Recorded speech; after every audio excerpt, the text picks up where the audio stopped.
Hello, everybody, and welcome to the RJO Futures Market Commentary for the week of November 30th. My name is Toby Gennaro from Trade with Precision, and we'll be taking a look at the charts here to see what's on tap for the markets this upcoming week. Before we do that, let's take a look at the calendar for webinars this month. We'll be kicking off the three-part RJO Advanced Strategy course beginning this week, Wednesday, December 3rd.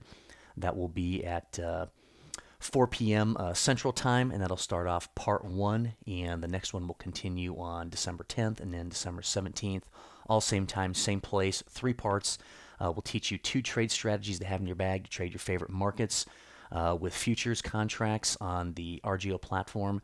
And if you're interested in that, just make sure you get a call into customer service at RJO, and make sure you have a live open account with RJO Futures, and this is all completely sponsored by RJO, and so it doesn't cost you anything to take advantage of the course. You'll end up with 2 great trade strategies to trade some of your favorite markets. So without further ado, let's get to the charts and see what's happening for the upcoming week.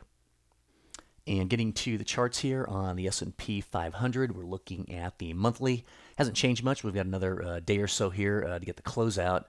On this candle right here, looks to be another bullish candle, break of the high of that most recent bullish candle, which is a nice pullback back into the buy zone. Fairly large candle there, but nevertheless a nice bullish candle. And you can see the result of that on the weekly time frame here, basically about an 8-week run up from this pullback right here on the weekly time frame. So right now we've got that small bearish candle, indecisive candle with some overextension from the moving averages after a long run up. Anytime we usually get that, as you can see at the top of some of these runs, we normally get a deeper pullback into the buy zone. So I'm not saying we're necessarily going to get a pullback all the way into the buy zone on the weekly time frame, but as we look at the daily chart, we can see that we are getting a pullback, which looks to be in the zone around the daily charts. I'll be looking at some levels here right around this 2040 level, which would seem like a very good level that's been tested and retested before. Another possible level would be the 2025 level that I'd be looking for a nice bullish setup candle in and around that buy zone, that 10-20 period zone on the daily chart, and looking for that next move higher. For right now, everything else, good divergence here off of all these higher highs. The most recent high right here set up some nice divergence. Once again, you can see that rippling down through the 240 and even the 120-minute chart, and now we're getting that technical pullback across all of these time frames. So just looking for that deeper pullback there on the daily chart for the S&P 500, and then looking for potentially another move higher on the chart. So a lot of news coming out this upcoming week. Be on the lookout tomorrow as well for some of the ISM manufacturing news. That's usually a pretty big market mover. But keep an eye out for some of those trend flow trades. That's what we're teaching in the advanced course, and that's a setup we'll be looking for on the daily chart for this particular market. And taking a look here at a big mover for the last couple of months, as we can see here on the monthly chart, basically the last 3 months, just some really big moves here on crude oil. As you can see, we had a couple of levels in here right around 80 and 75.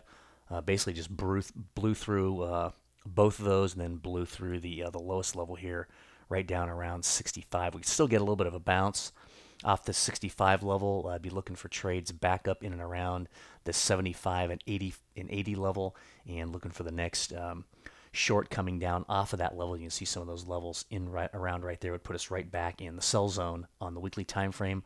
All the moving averages, the 200, the 50, the 20, and the 10, all in alignment, just pouring out like a faucet. Got a lot of overextension here on that moving average right there on the weekly time frame. As we look at the daily, had a nice little trend flow setup candle right there. Once it got the break of the low of that candle, really just fell off a cliff, and you can see all these nice setup candles in the zone here on that move as well. All of the moving averages in alignment, looking really good to the downside. If we go through some of these other time frames, the 8-hour doesn't tell us too much. Neither does the 4-hour and the 2-hour. Everything converging pretty well on the indicators also. It's only until we get down to basically the 60-minute and 30-minute. We got a little sideways consolidation here, moving averages catching up to the price, and really looking for the breakdown through this 64 level. And that could take us probably all the way down to, I imagine, the 56 level.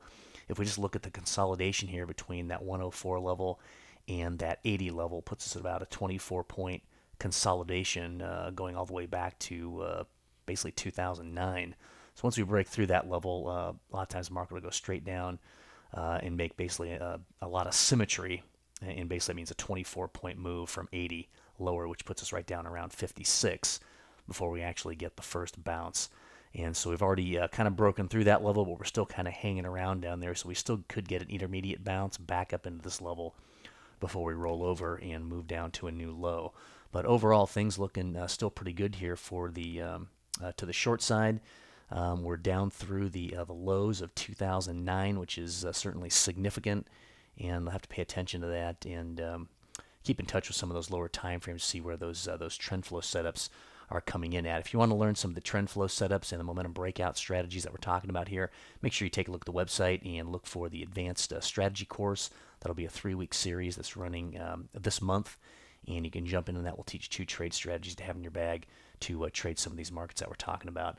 But that's basically the outlook for crude, and basically looking for some of our setups there around the hourly chart and lower, going in the direction of the predominant trend.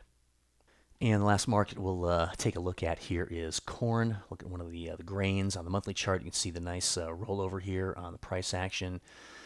Basically for almost the last probably 2 years, going all the way back to 2012 after a run up there, and then took a nice nosedive off of that 768 level, and then we see ourselves with lower highs, lower lows, all the moving averages, the 200, the 50, the 20, the 10, all roll over to the downside. Price is not overextended from the moving averages here, so it still looks like we have some further downside on corn, and then also all the moving averages in alignment, and we have a series of sideways consolidations here, some indecisive candles.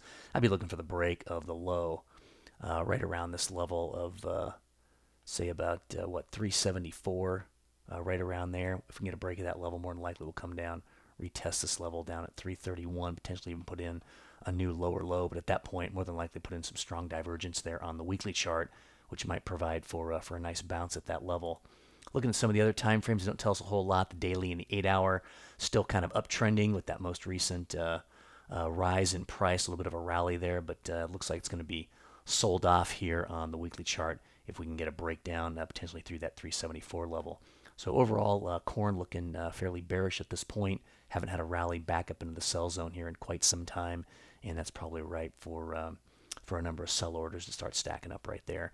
So hope that technical analysis helps, and stay tuned for the advanced courses coming up this month. If you're interested in that, get a call into customer service, and we'll get you set up to take advantage of that. So have a great week,